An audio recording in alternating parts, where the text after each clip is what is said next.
Assalamualaikum warahmatullahi wabarakatuh. Waalaikumsalam warahmatullahi wabarakatuh. Alhamdulillahirabbil alamin wassalatu wassalamu asyrafil anbiya'i mursalin sayyidina Muhammadin wa ala alihi wasahbihi ajmain.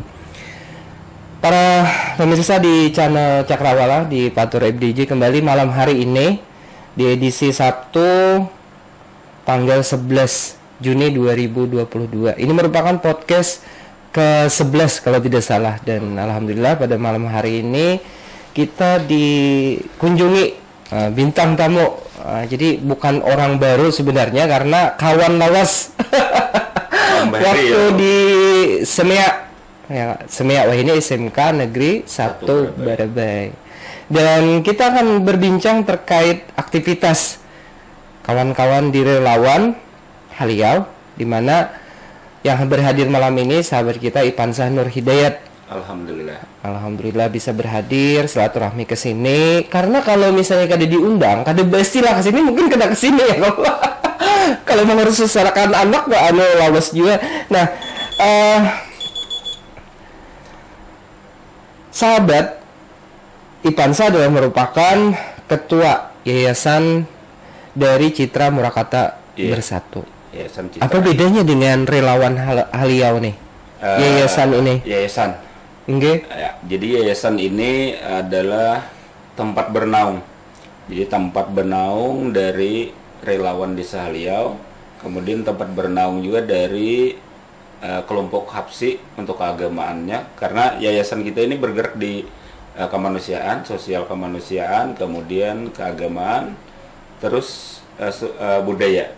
Jadi kita kembangkan relawan untuk sosial kemanusiaannya, kemudian dari keagamannya ada kelompok Hapsi, kemudian dari budaya kita ada mengembangkan istilahnya melestarikan seni kuntau, silat kuntau.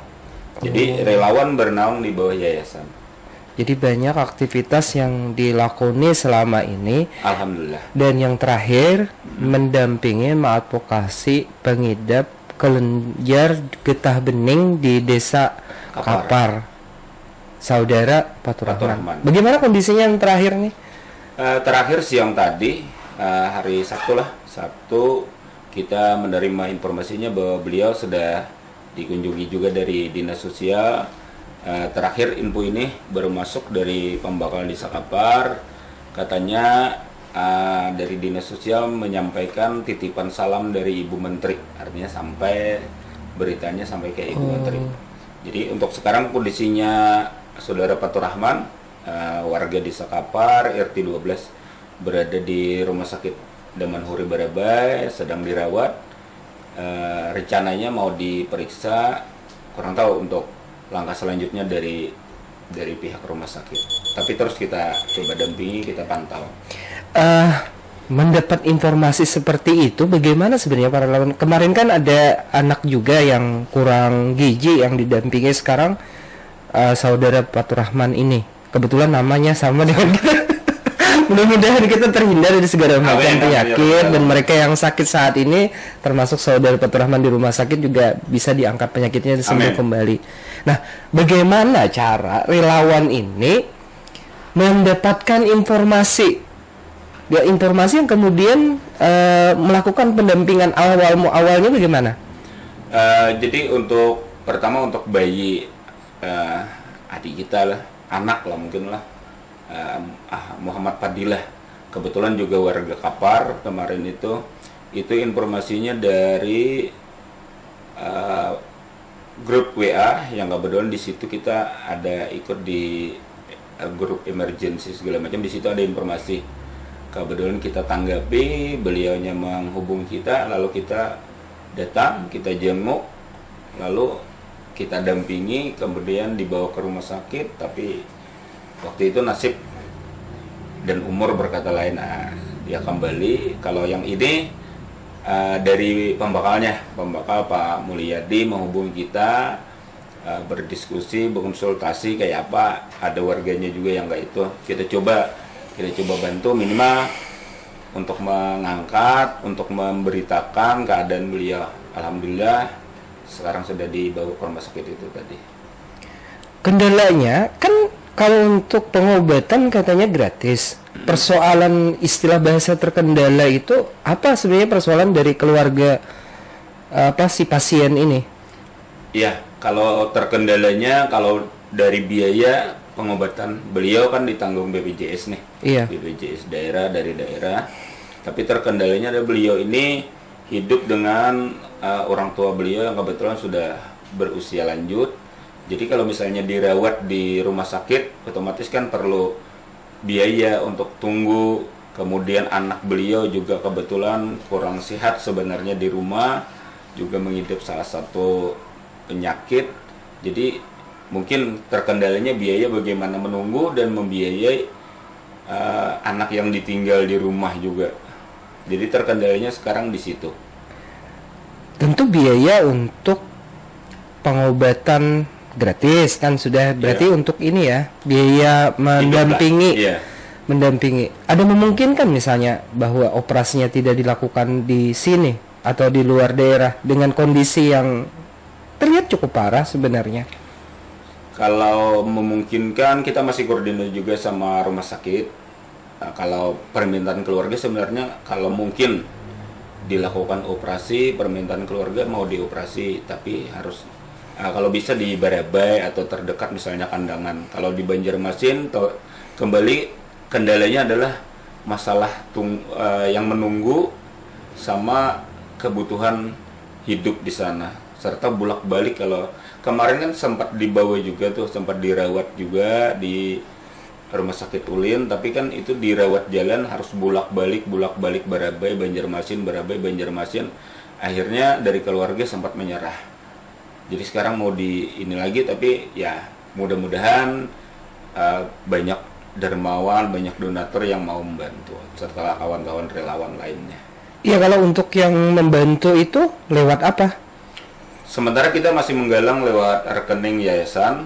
Iya. Ya, kemudian dari kawan-kawan lain sementara masih koordinasi juga nih untuk penggalangan dana mau di jalan, tapi belum realisasi sih.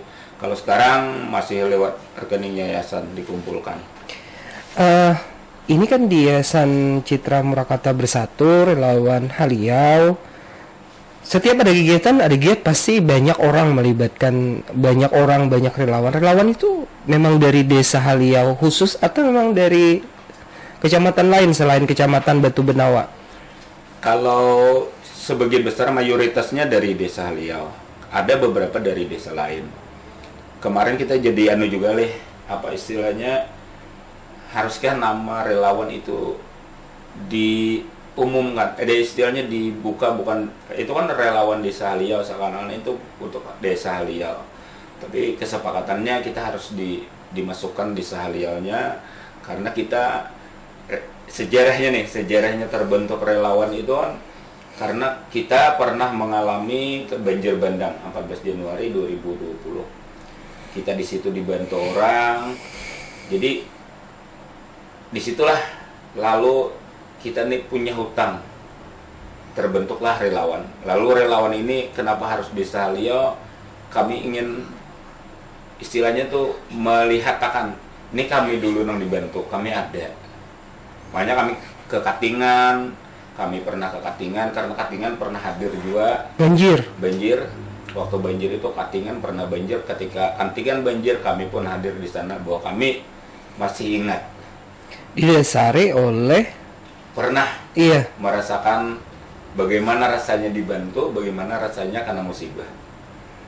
Jadi ini kan sebenarnya kadang relawan itu lebih kepada suka-suka tidak dibayar dan karena senang hati memberikan uluran tangan kepada mereka yang membutuhkan. Apa yang sebenarnya menjadi pengikat rasa kawan-kawan sehingga tetap loyal di organisasi ini? Kan kita yang berbayar aja, jadi tukang misalnya, dibayar aja kadang ada rasa malas dan sebagainya, apalagi ini tidak dibayar, kita keluar dana sendiri. Semangat yang dikembangkan di kawan-kawan di Yayasan Citra Murakata Bersatu dan relawan Haliau itu apa selama ini? Selama ini kita itu tadi, kita pernah dibantu, kalau ada kejadian saatnya kita membantu, itu yang selalu digaungkan, selalu disampaikan lawan kawan-kawan. Ingat waktu kita dibantu. Ya, itu kan ada perjalanan tadi katanya sampai ke luar daerah. Pengalaman mengantar bantuan ini kan ada lika-liku selama perjalanan. Yang paling berkesan bagaimana ketika ke tempat yang jauh, di mana mereka juga dulu ketika kita musibah mereka datang memberikan bantuan. Kalau perjalanan Katingan momennya di jalan kami kerusakan. Di situ itulah namanya istilahnya satu rasa kemanusiaan. Di Kapuas di Basarang kami kerusakan mobil. Sampai di sana tersiar kabar kalau ada relawan dari Barabai kerusakan di Kapuas, masuk medsos, kemudian datanganlah kawan-kawan dari BPK Kapuas, relawan Kapuas membantu kita sampai kita siap untuk jalan. Jadi itu istilahnya bahasanya bahwa suatu niat baik itu selalu dibarengin dengan orang-orang baik di sekitarnya juga. Terkait dengan semangat itu tadi menanggulangi persoalan-persoalan sosial. Dan dari beberapa postingan dan alhamdulillah kami dari Antara juga tentunya berterima kasih banyak berita bagus dari kawan-kawan dari relawan dan yayasan yang selama ini juga diposting dan kami menjadi bagian dari apa yang dilakukan oleh para relawan. Terkait dengan banjir ini, nah jadi kan potensi banjir kalau menurut sahabat apa masih ada di tempat kita? Kalau kita bicara mungkin atau potensi, kemungkinan kan selalu ada. Iya. Tapi kalau melihat dari terakhir, dari penanggulangan pemerintah, kemungkinan untuk terjadi lebih besar kayaknya mudah-mudahan jangan, dengan pengarukan di hilir sungai, kemudian rencana ada kolam regulasi, kemudian ada rencana bendungan Pancur Hanau di pegunungan, mudah-mudahan kejadian banjir kemarin kada terulang lagi. Kalau kondisinya Januari 2021 itu kemarin relawan ini kan bukan cuma akan membantu orang lain, juga membantu diri sendiri dan keluarga. Bagaimana kondisinya pada waktu itu? Kalau waktu itu terjadi kayaknya memang kita kada bisa lagi memikirkan orang lain. Hampir-hampir kita memikirkan diri sendiri. Ya itu tadi, disitulah lalu datang relawan-relawan dari daerah lain, dari yang sampai ke tempat-tempat kita itu yang jelas dari Lungkali Kaltim, dari Katingan, dari Samarinda, punya dari Kuta Baru, macam-macam dah. Jadi kita nggak bisa lagi. Kita hampir hari pertama itu 2 hari kita hampir memakai baju yang kejadian malam itu. Basahnya itu kan yang dipakai 2 hari pertama banjir itu. Dan tetap juga membantu warga lainnya. Sambil. Bahkan kalau rumah Hasbi rasanya waktu itu hilang separuh lah, karena di pinggir sungai. Tapi sudah pindah lah. Sudah pindah, relokasi ke depan outbound. Tapi kan ada katanya rumah yang dibangun itu apa sudah ditempati itu? Yang dibangun di tempat Hasbi. Oh iya. Itu sudah ditempati. Kalau yang bantuan pemerintah semuanya sudah ditempati. Sudah 100% dibangun. Kalau yang hilang 100% sudah dibangun. Oh, sudah dibangun. Kemarin itu kan sempat juga relawan membuat tanda untuk mengetahui ketinggian air sungai secara real di lapangan. Penanda itu kalau misalnya Barabai bahaya banjir itu di tingkatan apa? Kalau di Haliau pada khususnya kita kada bisa memastikan bahwa setinggi itu Barabai banjir. Karena beberapa faktor yang menentukan keadaan di Barabai bisa banjir. Makanya kalau di peninggi tiang di Haliau nih, kada ada istilahnya di atas pada ini bahaya. Kita tetap mengukurnya dari ketinggiannya. Karena faktor-faktor yang menentukan kan, pertama ketika air mau turun ke Barabai, ke Sungai Benawa itu di Heliau misalnya, Barabai dalam kondisi apa? Sudah berisi air atau belum? Kalau kekosongan air rendah, datangnya berapa, berarti kemungkinannya bisa tidak berbahaya misalnya. Kalau sudah di bawah di Sungai Barabai itu sudah full, lalu datang banyu lagi, kita bisa memastikan oh ini bisa menjalar ke pemukiman misalnya. Tapi kami biasanya kalau mengabarkan apa istilahnya kadewani memberi warning, oh ini banjir karena beberapa faktor itu tadi. Jadi faktor yang jelas dulu, faktor keadaan sungai di Barabai itu setinggi apa dulu sebelum datang susulan yang kemudian alur air itu sederas kah, lambat kah? Karena biasanya kalau arus sungai di Barabai itu mulai lambat, artinya di hilir sungai Manta, Asrantau, Bujur atau sebagainya di belakang itu sudah mulai penuh, turunnya lambat kemungkinan. Tapi kalau cepat biasanya keluar. Jadi biasanya kalau kami memberikan informasi ketinggiannya aja, tapi kalau potensinya banjir, kada banjir, kami biasanya kada menginformasikan itu, tergantung BPBD yang memantau di Barabai. Ya kan sesudah 2021 ada beberapa kali Barabai juga tergenang, cuma dalam skala yang tidak parah. Nah, kalau dilihat pengamatan kemarin, banjir bandang itu yang memperparah, pengamatan dari kawan-kawan di relawan apa sebenarnya? Kalau banjir bandang 14 Januari. Kalau 14 Januari itu kalau pengamatan kita yang jelas longsor di pegunungan bukan beberapa titik lagi, itu banyak titik yang mengakibatkan itu. Kalau sebabnya kenapa longsor kita kurang begitu paham, apakah itu karena pepohonan atau illegal logging atau sebagainya. Tapi kalau tambang, saya kira kalau tambang batu bara insya Allah belum ada. Kalau tambang galian C mungkin ada. Jadi kalau misalnya penyebabnya yang pasti dulu beberapa titik longsor. Kedepannya nih, kalau dilihat dari upaya yang dilakukan oleh pemerintah tadi, misalnya kayak normalisasi sungai, terus ada pengerukan, solusi yang misalnya ditawarkan selain itu, misalnya adakah yang dilihat masih ada kemungkinan akan ada potensi banjir yang perlu diwaspadai oleh pemerintah dan masyarakat kita, di samping usaha yang sudah dilakukan? Iya, kalau di samping usaha yang sudah dilakukan, misalnya pengerukan muara hilir sungai, ada rencana pembangunan kolam regulasi dan bendungan.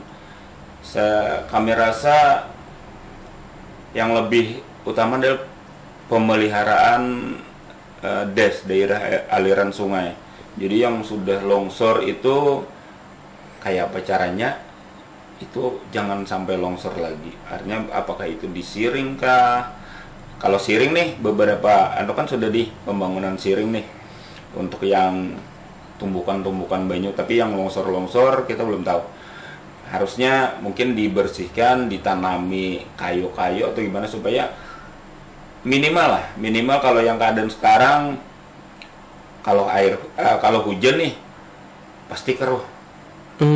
Karena ada apa istilahnya rembesan bekas-bekas longsoran itu masih turun lah banyunya, tanahnya itu. Dulu kan kadang kalau hujan ya palingan karo habis itu sehari dua bersih lagi. Kalau ini bisa sampai berminggu-minggu. Nah palingan itu tanah longsor itu kayak apa mengatasinya itu mungkin pemerintah lebih dilihat lagi lah apa sebabnya kayak apa mengatasinya. Kalau kita ada bisa bang. Dan yang jelas kan air sungai itu konsumsi kita melalui PDAM, tapi memang ada proses kan, diendapkan dulu, terus ada proses kimia untuk menjadikan bahwa air itu layak untuk dikonsumsi. Selain kegiatannya di relawan, apa aktivitas keseharian? Ya kita kebetulan aktivitas harian kalau aparat desa lah. Tadi calon kepala desa kan semalam. Belum lagi. Belum sampai lagi. Lawan ya, sambil berdagangan di warung gitu. Oh, jadi yang diposting-posting itulah. Iya. Tapi tidak aktif lagi ya di perbankan lah. Dulu kan sempat. Iya, kada aktif lagi, sudah beberapa tahun setelah jadi aparat desa itu kada aktif lagi. Oh, jadi tapi dengan aparat desa tentunya juga mendukung tentunya lah kegiatan aktivitas di relawan. Iya. Untuk kedepannya, untuk rencana aksi yang di waktu-waktu dekat yang direncanakan? Kalau aksi di waktu dekat ini kayaknya kami mau ini kan relawan, masih relawan kemanusiaan dalam artian bantuan, menggalang bantuan, memberi bantuan. Mungkin kedepannya kita mengarah ke pemadam swadaya, arahnya rencananya. Mudah-mudahan tercapai. Maksudnya pemadam swadaya itu apa? Kan pemadam ada sudah kan di bawah Balakar misalnya. Itu apa bedanya? Swadaya maksudnya dari kita. Tapi kan kalau kayak Balakar juga kita bisa juga enak gabung akhirnya ke sana. Tapi kan di Haliau sudah ada pemadamnya kan? Belum ada. Belum ada. Yang ada di Paget aja. Oh, yang semalam yang apa? Tanjung Pura. Oh, di Tanjung Pura. Paget. Tapi kan aktif juga kan di sana? Aktif. Jadi saat ini yang disusun untuk persiapan kawan-kawan pemadam swadaya itu apa? Mungkin sarana, tapi sarananya mungkin kita yang lebih kecil lah skalanya, kalau bukan mobil tangki atau mungkin sarana biasa, mungkin double kabin kah sejenis kayak itu, sama mesin pemadam portable aja. Iya. Hanya tingkatannya kita harus jauh-jauh lah dulu ya. Jadi kan kalau kita lihat lah aktivitas tadi misalnya kayak membantu warga yang terkena musibah baik penyakit, terus ada kebakaran dan sebagainya, itu kan dibutuhkan penggalangan donasi dari para dermawan. Selama ini yang dilakukan apa? Atau memang Yayasan Citra Merakata Bersatu ini sudah ada donatur tetap misalnya? Sementara belum ada. Kalau yayasan sementara belum ada. Mudah-mudahan ada setelah ini, mungkin Bang Patok. Ya Allah. Nah, sementara belum ada. Tapi kami berharap mudah-mudahan nantinya ada.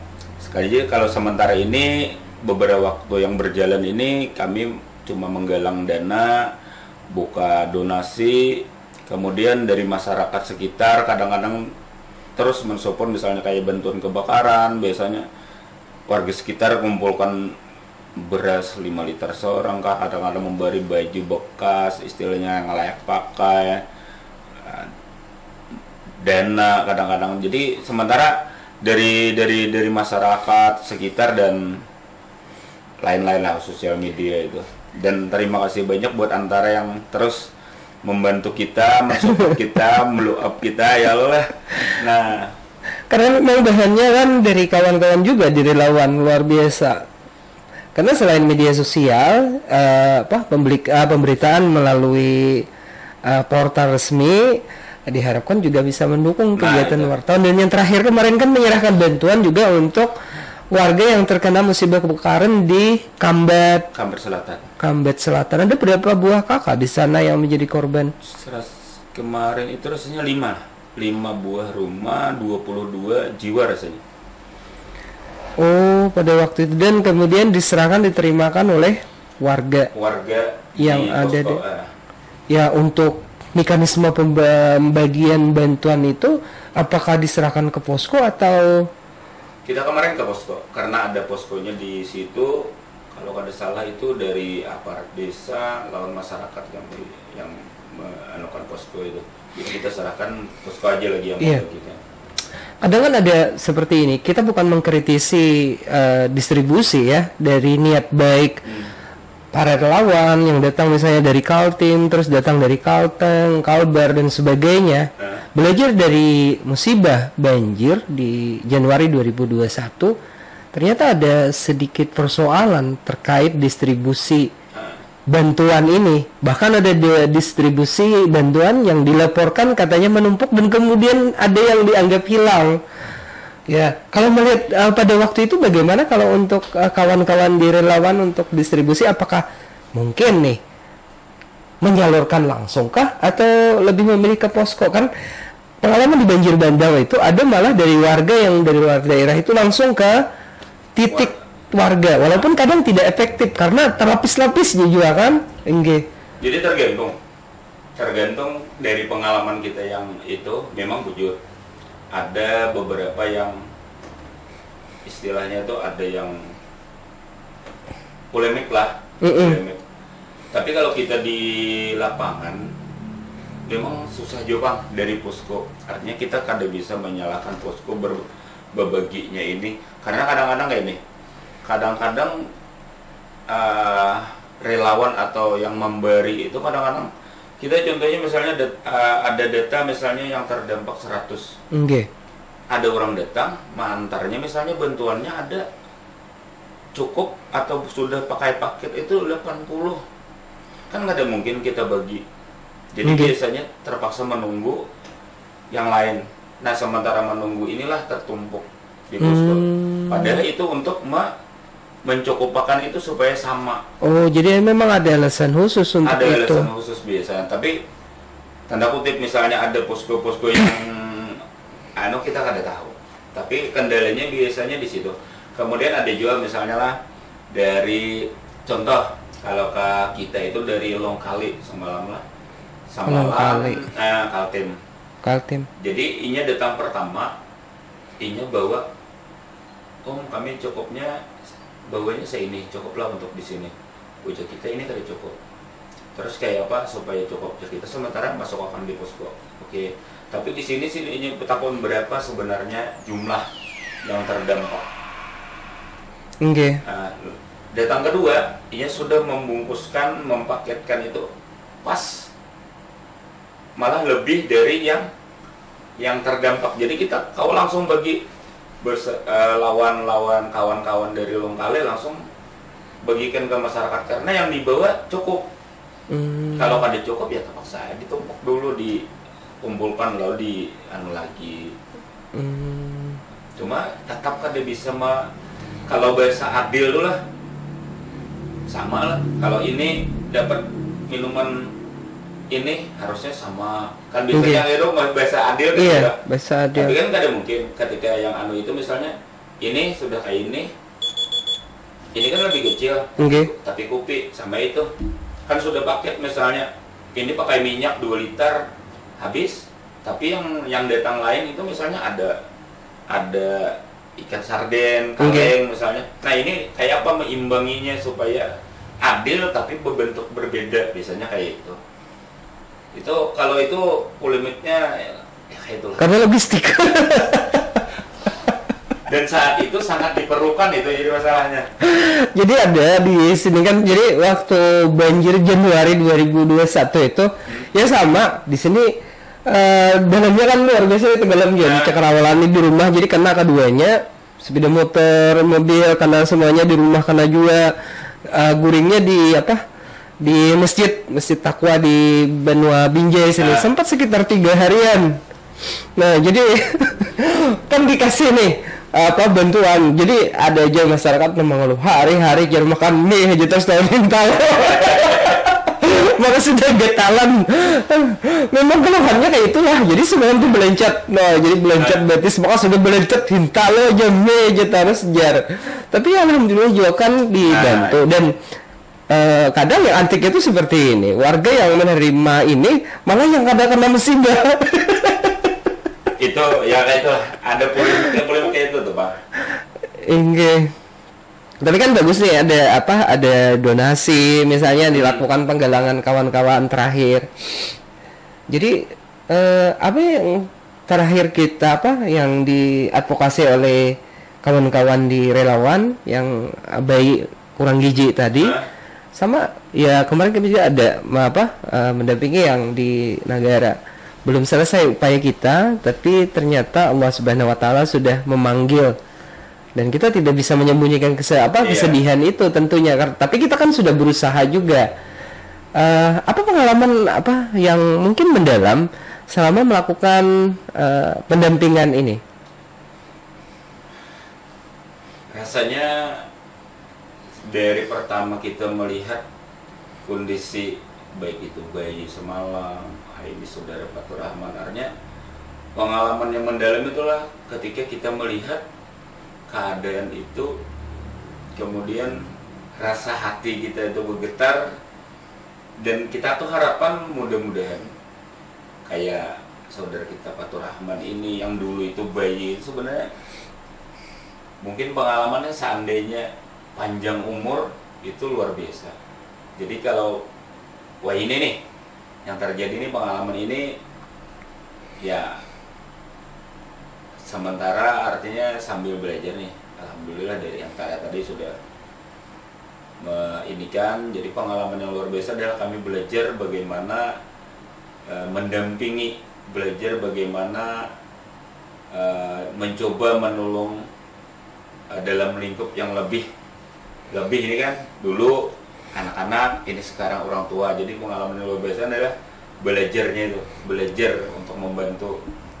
Iya, dan info yang kami terima juga, berita yang terkendala biaya pengobatan pengidap kelenjar getah bening, harapkan di operasi atau diobati, itu diantara menjadi salah satu berita dengan tren pembaca terbanyak.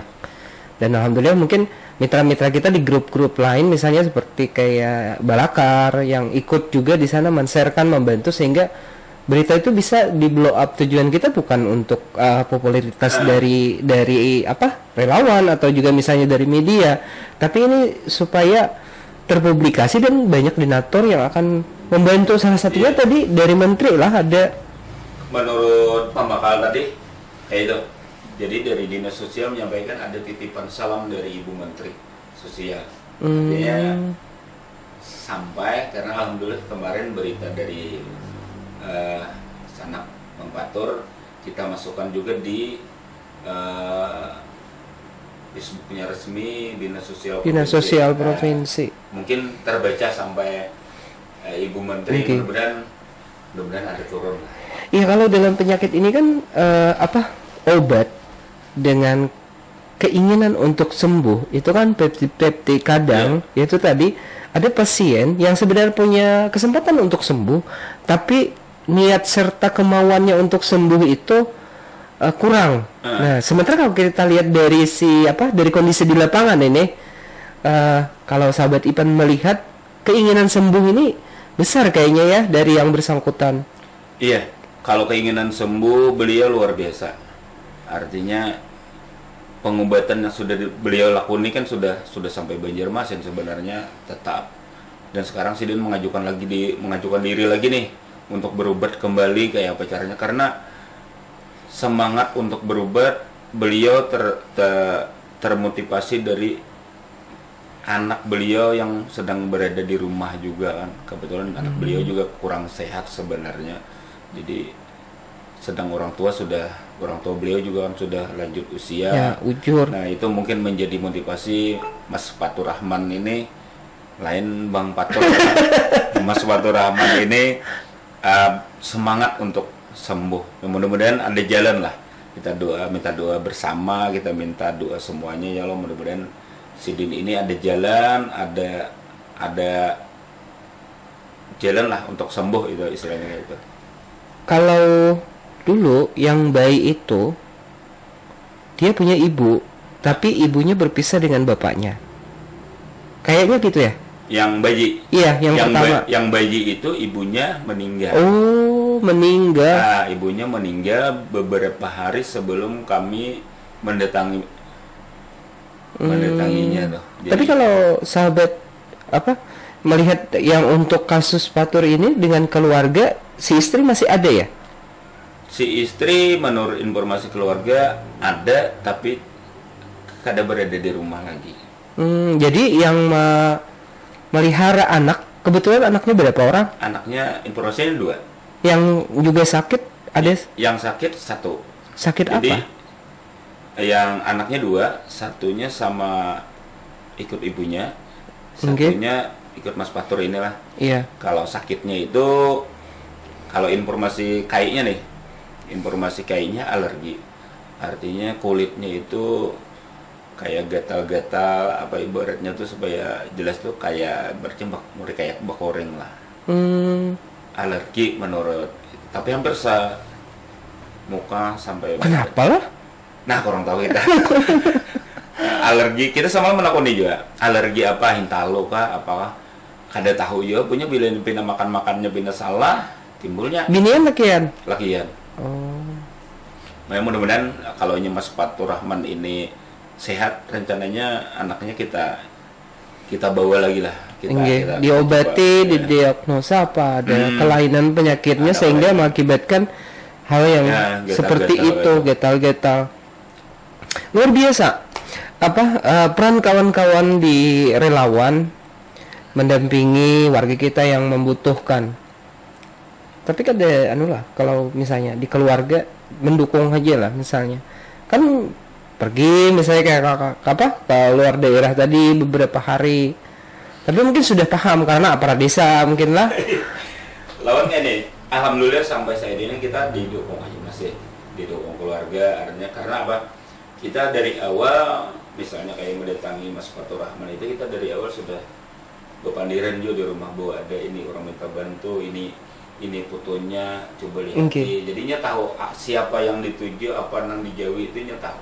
Alhamdulillah kita masih didukung. Mudah-mudahan. Dan umur kita ini kan kalau aku kelahiran tahun 80 sudah 42 tahun. Tuhalah. Kalau umur Bang? Aku aja 79. Kawanan banyak apalah sudahlah di semea ini, di mana-mana di SMK dulu akuntansi, dan beberapa dari mereka juga sudah mulai sukses di bidang masing-masing. Sudah tiada ya.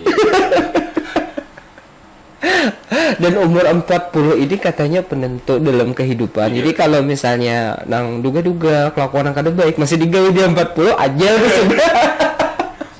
Ya mulai baru kada jadi anak jangan kada hendak nang kayak abah jadi wartawan ya kan, berarti itu bisa kan ada hal yang kurang pas di menurutnya kayak itu. Nah, anak berapa orang? Satu aja, saya aja. Kebetulan kita hampir dibari juga. Berapa umurnya sudah? 9 tahun. Oh, berarti hanya raja lah. Ini bini kedua kah? Ini pertama. Apa tadi? Lalakian binian? Lakian di mana sekolahnya nih? Di SDN 1 Paget. Oh, di SDN 1 Paget. Menikahnya tahun berapa? Menikahnya awal tahun 2004. Berarti dahulu kami 2000 tahun 2000 akhir Juli itu 2001 dia sudah kuliah di UIN. Dari sekolahan tahun ada berapa yang berdua. Jadi kegenangan Barila di semia banyak kenangan. Nah, kawan-kawan sudah kemana-mana, sudah dahulu. Masalah maca kayak itu ya kalau anak muda. Iya, dan sahabat Ipan ini dulu termasuk salah satu primadonanya ya kalau gagal dulu. Masih ketika itu. Kalau kami dulu mulai mahal tuh sepeda punek. Iya, sepeda punek hari-hari diberesi mencilang bener kayak itu. Nah, tapi kalau dulu tapi kan Paget parak aja kamu alimen situ betaksi kan dulu. Betaksi kita. Berapa dulu taksi itu? Berapa lah? 500 apa 1000 lah. 500-an rasanya. 500. Sango tuh dahulu ingat benar 500 rupiah aja di warung Indo tuh. Nah ya kalau mau tahu Idonya jadi guru rasanya Ido guru SD di daerah Awayan. Berarti tahu benar ya kalau warga sekolah ya. Hari masa-masa kita tuh tren lagu-lagu Malaysia ya kalau yang ini mungkin Korea banyak lah akan. Nah Thailand ini. Thailand lah.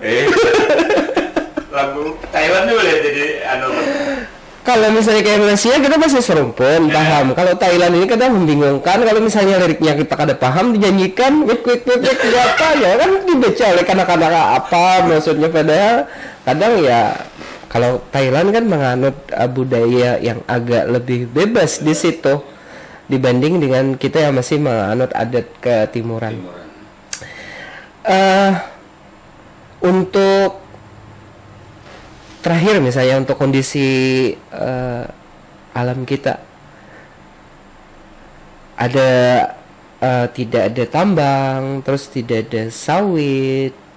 Kalau pendapat secara pribadi dari sahabat sebagai seorang relawan, pemerhati lingkungan dan juga yang langsung turun kan banyak nih. Jadi kalau misalnya ada kejadian biasanya melihat di info termasuk dari sahabat Ipan untuk dibuat berita atau juga untuk video. Nah, jadi untuk kondisi itu kira-kira SIP Meratus masih perlu kah? Kalau di tahun perlunya jelas kita perlu ya, karena ya salah satu paru-paru dunia lah ibaratnya bahasanya. Tapi bertahankah itu perlu proses ya Pak? Iya.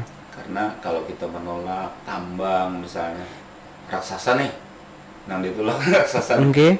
Nah jadi kalau kondisi alam itu ya mudah-mudahan lah bertahan sampai anak cucu mudah-mudahan. Tapi perjuangan SIP Meratus mudah-mudahan terus berjalan. Karena kan desa Riau juga salah satunya yang kita kemarin secara sengaja memberitakan penolakan dengan tanda tangan dari masyarakat. Tapi kalau kita lihat ini kan beberapa tahun, tapi memang keluhan seperti ini tidak cuma ada di HST, juga ada di Hulu Sungai Selatan untuk daerah Rawa, Barabai, banjir, setelah banjir Barabai, lalu air itu akan menumpuk dan hampir beberapa tahun lahan-lahan yang sebelumnya bisa ditanami jagung, palawija di daerah Pahiliran, misalnya kayak daerah Mantaas, Sungai Buloh, Pandawan yang ada rawanya itu tidak bisa ditanam oleh masyarakat terkait dengan kondisi cuaca yang tidak menentu. Kadang panas, kadang dingin, kadang rindu, cinta, lalu galau. Kadang sayang, kadang benci ya.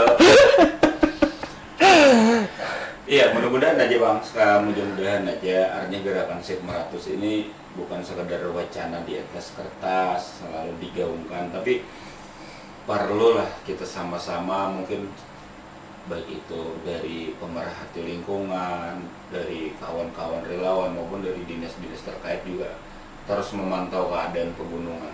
Kalau tulak tambang kita fokus ke tambang aja, pada pertambangan bukan hanya batu bara, ya, galian C juga macam-macam lah. Kemudian tulak sawit, cobalah sekali-sekali perjalanan ke pegunungan apakah ada tanaman sawit. Jadi SIP Meratus boleh terus bergaung, tapi juga harus dipertahankan komitmen nomor lo ya lo. Kalau kita melihat sebenarnya istilah komitmen SIP Meratus itu lebih kepada upaya pelestarian lingkungan, ya kan? Nah jadi tapi ya itu tadi memang benar juga, misalnya istilah bahasa pertambangan tuh mana ada yang ramah dengan lingkungan. Tapi kalau untuk sawit juga memang sudah ada lah warga kita nih yang membudidayakan secara pribadi, misalnya tidak secara korporasi perusahaan, dan mereka menjualnya ke luar daerah, dan saat ini harga sawit lagi baik-baiknya. Nah itu masalahnya. Jadi tanam sawit juga kah? Ada dong kita. Cuma kan gitu istilahnya, satu komunitas atau beberapa komunitas menggaungkan itu, tapi masyarakat kita juga perlu kada bisa disalahkan ketika mereka menanam sawit, karena faktor ekonomi juga bicara di situ, faktor macam-macam lah, faktor gengsi hidup bisa bicara di situ. Sekarang kayak sawit lumayan kan harganya berbanding dengan harga karet, kayak kita melarang masyarakat karena itu salah satu usaha juga. Kalau di daerah Haliau itu yang bertanam getah atau berusaha getah masih banyak lah. Mayoritas. Dan saat ini berapa harganya? Berapa ada? 9.000 aja rasanya bisa. Tapi harga ini lebih membaik daripada sebelumnya kalau lah. Ya. Dan kalau warga di situ manggetah itu dijual harian atau mingguan? Kayak apa polanya? Ada yang harian, tapi ada lagi yang harian dalam artian cair. bentuknya kan sudah lom yang bulat-bulat gitu. Jadi harian tuh maksudnya yang hari ini diambil, yang sadapan semalam misalnya. Soalnya kalau yang hari ini disadap di bakawan dulu ya Allah leh. Kalau kayak yang kalau bahari ketahuan tuannya ya Allah. Dulu kalau dulu kan yang cair. Kalau ini kan yang banyak tuh yang lom jenisnya yang sudah beku. Tiap hari bang diambil, diputar. Kalau untuk apa generasi akan datang misalnya juga berminat untuk berkiprah di dunia relawan, ini apa sebenarnya, memulainya dari mana misalnya? Memulainya mungkin mulai dari sekarang ya loh, karena kita komitmen juga mudah-mudahan artinya kegiatan kita kerelawanan kemanusiaan ini terus berjalan. Jadi sementara ini bukan sementara, sekarang ini artinya di relawan dari yayasan itu berjenjang nih. Hampir semua kawan-kawan relawan juga kayak itu. Artinya berjenjang, ada yang usia yang lebih tua sampai yang pengkaderan lah istilahnya. Jadi anggota kita kalau yang dalam tanda kutip masih di bawah umur lah, ibaratnya bahasanya di bawah 17 tahun itu ada beberapa orang yang kita bawa, kita aktif. Tapi dalam catatan kegiatan-kegiatan yang tidak berbahaya. Kalau misalnya pencarian orang harus terjun ke sungai, biasanya kita tinggal. Iya. Kalau pemadam, mereka ada ikut lah. Kalau pemadam dalam artian komunitas tergabung dia ikut. Tapi kalau nantinya nih. Soalnya kan kita belum nih. Nantinya, tapi itu semuanya pemadam rasanya sama. Artinya anak-anak di bawah umur itu kada boleh. Untuk yayasan sendiri, ini kan berbadan hukum. Kemarin kenapa memikirkan untuk kemudian harus relawan ini punya yayasan? Pertama, kita nyaman lah. Ibarat bernaung tuh berpayung hukum ya. Jadi nyaman lah. Kada ada kenaungan. Kemudian kita intinya nyaman lah untuk melebarkan saya misalnya untuk berkomunikasi dengan jajaran pemerintah, berkomunikasi dengan mungkin para donatur di perusahaan, kan kita nyaman, ada payung hukum, ada pertanggungjawaban yang formal ya Allah. Nah itu dasarnya. Kemudian ya adalah juga yang mempertanyakan masalah legalitas relawan. Sebenarnya kita menolak juga kalau relawan harus di legalitas. Karena relawan, arti relawan kan apa? Jadi komunitas relawan harus legalitas sebenarnya aku rasa bukan suatu kewajiban. Karena rasa orang relawan adalah orang yang mau membantu orang lain dengan rela, itu relawan. Kita kan sekedar komunitas orang-orang yang mau bergabung dalam satu wadah. Kada ibaratnya kalau kada di legalitas pun sebenarnya, tapi ada yang mempertanyakan ya kita buat. Tapi kan bagus jadinya ada badan hukumnya, terus kiprah atau kegiatannya jadi legal. Donasi juga bisa dilakukan dengan rekening yang kemudian terverifikasi sebagai rekening yayasan. Sudah dilaporkan ke Kesbangpol untuk pembinaan. Tanggapan pemerintah daerah ya Pak terhadap keberadaan Yayasan Citra Murakata Bersatu? Alhamdulillah, kalau tanggapan dulu nih, tanggapan pemerintah dari Pak Bupati kemarin, alhamdulillah ke kita, alhamdulillah perhatian benar. Kita artinya beberapa kali disupport juga. Terus terang aja kita ke Katingan, kita difasilitasi untuk berangkat juga dari Pak Bupati. Kemudian apa tadi? Laporkan ke Kesbangpol, rencana dalam waktu dekat kita laporkan ke Kesbangpol, masih minta formulir pendaftarannya sebagainya. Mungkin hari Senin lah insyaallah. Karena kan kalau untuk yayasan ini kan kayaknya kada cuma untuk kegiatan kemanusiaan, bisa untuk pendidikan dan yang lainnya kan, karena bahasanya yayasan. Bahkan kayak kursus kami ini pun ini di bawah yayasan. Kemudian salah satu usahanya adalah lembaga pendidikan.